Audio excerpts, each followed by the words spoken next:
ప్రత్యేకంగా వర్షాకాలంలో ఏమవుతుంది అని అంటే chance of food and water related infections చాలా ఎక్కువ మాదిరిగా వస్తూ ఉంటాయి.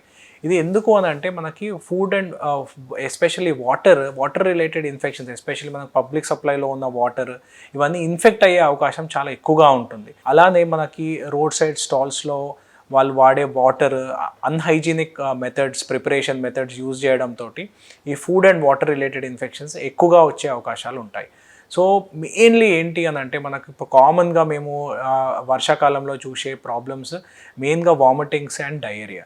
సో ఇవి బోత్ బ్యాక్టీరియల్ ఇన్ఫెక్షన్స్ తోటి రావడము, లేదు అని అంటే వైరల్ ఇన్ఫెక్షన్స్ తోటి రావడం చాలా కామన్గా అబ్జర్వ్ చేస్తూ ఉంటాం. ఈ రెండిటికి బ్యాక్టీరియల్ అండ్ వైరల్ ఇన్ఫెక్షన్స్కి మెయిన్ ముఖ్య కారణాలు ఫుడ్ అండ్ వాటర్. సో ఫుడ్కి వచ్చేసరికి మనకి ఫాస్ట్ ఫుడ్ ప్రత్యేకంగా ఏవైతే మనకు చైనీస్ ఫ్రైడ్ రైస్ తినడమో, లేదు అని అంటే చైనీస్ నూడిల్స్ తినడమో, దీంట్లో ఏమవుతుంది అని అంటే ఈ rice or noodles pre cook చేసి పెట్టుంటారు.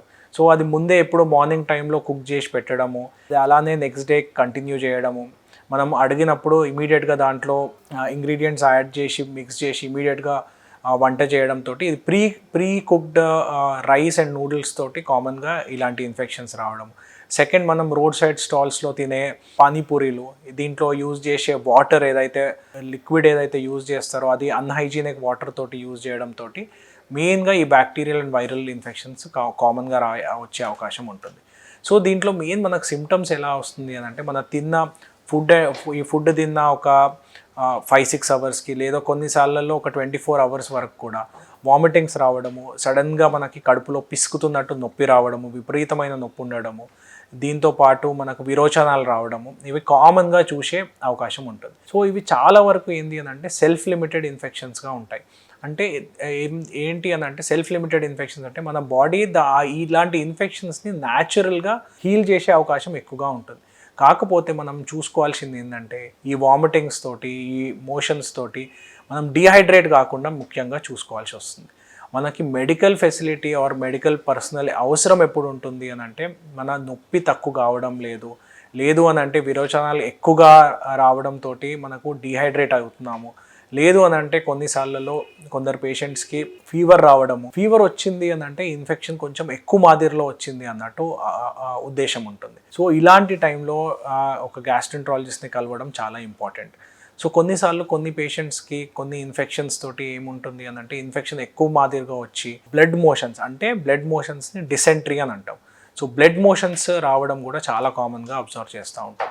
సో బ్లడ్ మోషన్స్ ఉండి ఫీవర్ ఉండడము, ఇవన్నీ ప్రత్యేకంగా ఇలాంటి టైంలో మనకి అడ్మిషన్ అనేది అవసరం పడుతుంది. ఎందుకు అని అంటే ఈ infections especially extremes of age అని అంటే చిన్నపిల్లల్లో, లేదు అని అంటే కొంచెం వయసు ఎక్కువ ఉన్న వాళ్ళల్లో, లేకపోతే వేరే అదర్ ప్రాబ్లమ్స్ మన షుగర్ ఉన్న వాళ్ళల్లో, బీపీ ఉన్న వాళ్ళల్లో కొంచెము ఇది ఇన్ఫెక్షన్ బ్లడ్లోకి వెళ్ళి సెప్సిస్ వచ్చే అవకాశం ఉంటుంది. సో ఇలాంటి వాళ్ళకి ఎప్పుడైతే జ్వరం ఉండడము, జ్వరంతో పాటు బ్లడ్ మోషన్స్ రావడము, లేకపోతే కడుపు నొప్పి విపరీతంగా ఉండడము, ఇలాంటివి ఉన్నప్పుడు అడ్మిషన్ అనేది చెప్పడం జరుగుతుంది.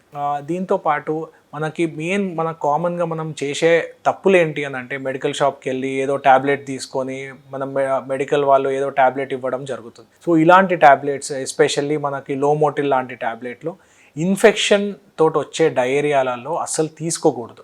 అది కూడా తీసుకున్నా కానీ స్ట్రిక్ట్ మానిటరింగ్ తోటి తీసుకోవాల్సి వస్తుంది. సో మా రిక్వెస్ట్ ఏంటంటే, సో అలా ఎలా పడితే అలా లోమోటిల్ ట్యాబ్లెట్లు వాడడము, 2 సార్లు మోషన్గా అయ్యి జ్వరం రాగానే మనకు ఆ లోమోటిల్ ట్యాబ్లెట్లు తీసుకోవడం మంచిది కాదు. దీంతో ఇన్ఫెక్షన్ అనేది లోపలనే ఉండి దాంతో ఇంకా ఇన్ఫెక్షన్ బ్లడ్లోకి పోయి ఎక్కువ ప్రాబ్లం అయ్యే అవకాశం ఉంటుంది. ట్రీట్మెంట్కి వచ్చి మనకు ఓవర్ ద కౌంటర్ అంటే మనకు ఈ సెల్ఫ్ లిమిటెడ్ డీహైడ్రేషన్ లేదు, జస్ట్ లూజ్ మోషన్స్ ఒక 4-5 సార్లు అవుతున్నాయి, కొంచెం 2-3 టైమ్స్ వామిటింగ్స్ అవుతున్నాయి అని అంటే నార్మల్గా ఒక ప్రోబయోటిక్ తీసుకోవడము, లేదు అని అంటే ఏదన్నా ప్యాంటోప్రోజోల్, ఇసోమెప్రోజోల్ తీసుకోవడం మెయిన్గా మీరు మీ సైడ్ నుంచి చేయాల్సింది.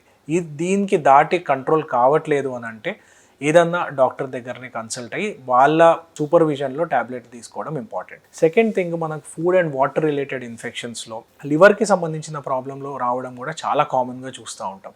దీంట్లో ప్రత్యేకంగా హెపటైటిస్ వైరసెస్, అంటే దీంట్లో 2 రకాల హెపటైటిస్ వైరసెస్ కామన్గా food and water related infections తోటి వస్తూ ఉంటాయి.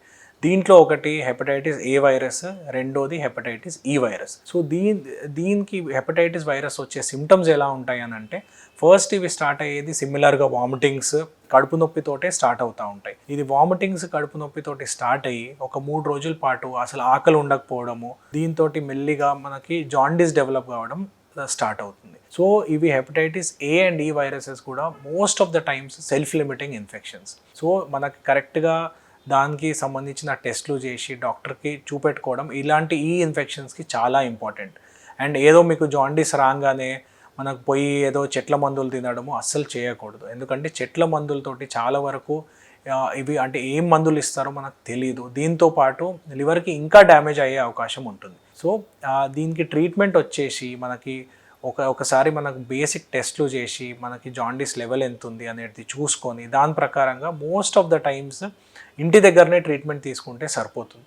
కాకపోతే ఇలాంటి హెపటైటిస్ వైరస్ ఇన్ఫెక్షన్స్ అప్పుడు కొంచెము ఫుడ్ జాగ్రత్తలు కూడా తీసుకోవాల్సి వస్తుంది. సో ఈ పేషెంట్స్కి ఏదైతే ఇన్ఫెక్షస్ హెపటైటిస్ వైరసెస్ ఉన్న పేషెంట్స్కి ఇనీషియల్గా మనకు కొంచెం ప్రోటీన్ ఫుడ్ రిస్ట్రిక్ట్ చేసి కార్బోహైడ్రేట్ ఫుడ్ ఎక్కువ తీసుకోమని చెప్తాం. సో ఇలా చేసి దీంతో పాటు మందులు కరెక్ట్గా తీసుకుంటే ఇవన్నీ సెల్ఫ్ లిమిటెడ్ ఇన్ఫెక్షన్స్, ఇవన్నీ ఇంటి దగ్గరే ఉండి ట్రీట్మెంట్ తీసుకోవచ్చు. కాకపోతే కొందరు మందికి ఒక 5 to 10% మందికి కొంచెం మనకు ఇన్ఫెక్షన్ అనేది ఎక్కువ అయ్యి జాండీస్ లెవెల్స్ ఎక్కువ అయ్యి లివర్కి డ్యామేజ్ ఏమైనా ఎక్కువ అవుతుంది అని అంటే వాళ్ళకి అడ్మిషన్ అనేది చెప్పడం జరుగుతుంది. ఇలాంటి వాళ్ళకి అడ్మిషన్ చేసి దాని ప్రకారంగా ట్రీట్మెంట్ అనేది ఇవ్వడం జరుగుతుంది. సో అందుకోసం మనకు మెయిన్లీ మాన్సూన్ సీజన్స్లో food and water related infections నుంచి జాగ్రత్తలు ఏం తీసుకోవాలని అంటే, ఫస్ట్ మనము వాటర్ ఏదైతే యూజ్ చేస్తున్నామో కరెక్ట్గా హైజీనిక్ ఉందా లేదా, ఇన్ కేస్ బయట తినాల్సి వస్తే హైజీనిక్ ఫుడ్ ఉందా లేదా, ఎస్పెషలీ ఫాస్ట్ ఫుడ్ నుంచి కొంచెము దూరం ఉండడం బెటర్.